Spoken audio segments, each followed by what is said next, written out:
we've got this one here. It's supposed to be a priest, vicar, whatever you want to call her, whichever one it fits. It's going to take note of her eyes, all this activity going on. You know, she's supposed to be someone in church, you know, so I've seen plenty of these ones, but this one's today with it being Easter and that.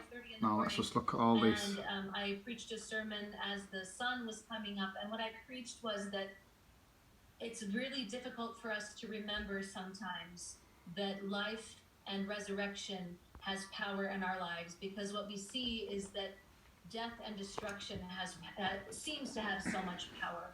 And especially in this city today, we are hearing, as I said, the helicopter noise, we're hearing the stun grenades. Can't even trust these people in church. Of violence and of division.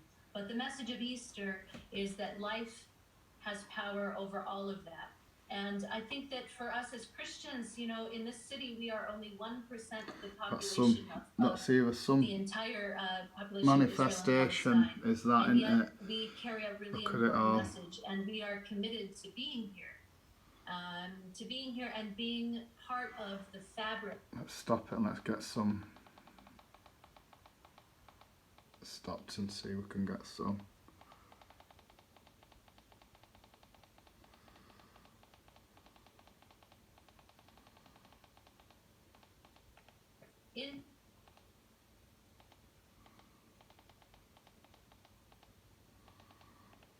Yeah, you can see it all.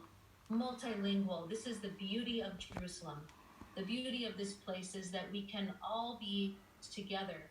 And of course, right now it's difficult to see. And so that's that. My sermon was we need to remember what God wants for us. And God wants for us to be one people, one city, together. Next you'll be saying one religion as well that we're going to keep pushing. As much as, much as any other religious festival, Carrie, I wonder if you might agree with me that there is a universality to the themes expressed around this time of year, around Easter. I was at Ray's Church of Scotland, I think, fair to say, pretty much lapsed these days. But it is that time of year when you do find yourself reflecting. I just wonder if you might agree with that, and perhaps if there is something in the message that even non-believers can take away with them today.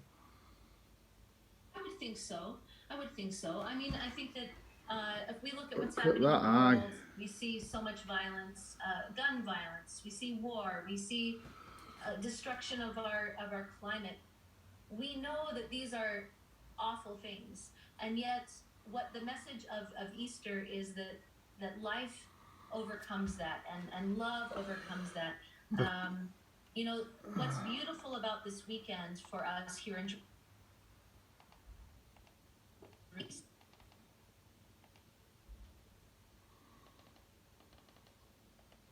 and love the world and be neighbors. I do think that it is something we can gather around today.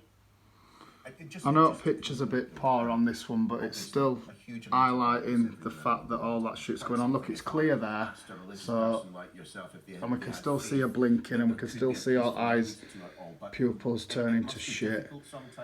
So even though the picture's not as blurry this time, you can still see it going on. So it is there, regardless if the picture were a bit shit. Peace can overcome. It is difficult. See that look away then, that glance. There we go.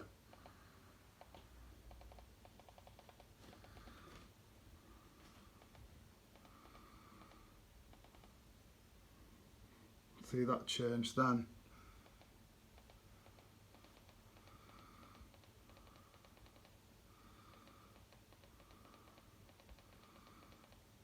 Look at all that activity going on.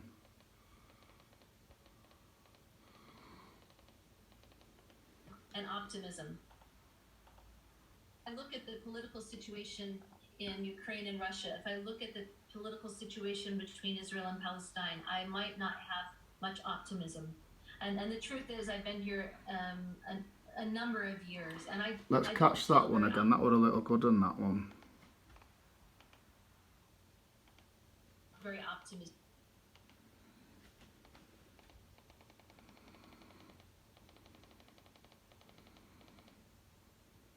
we go. Definitely something under there. Or something manifesting on it. No, there's way too much activity going on for it just to be a shit picture. But, you know, that's just me. But yeah, these people playing these parts, or even around you in the churches, is it these people? You know, or is it just these people that they somehow managed to get on TV for an interview? Now look at that, that's going on one, isn't it? And what I see is, I look at history, and I see that the Berlin Wall fell faster than anyone thought it would fall. And I see that apartheid in South Africa ended faster than anyone thought it would. And so I still have hope when I look at what's happening with Israel. I think that's enough, but we can see there that this one's dropping a bollock every time she closes and opens her eyes.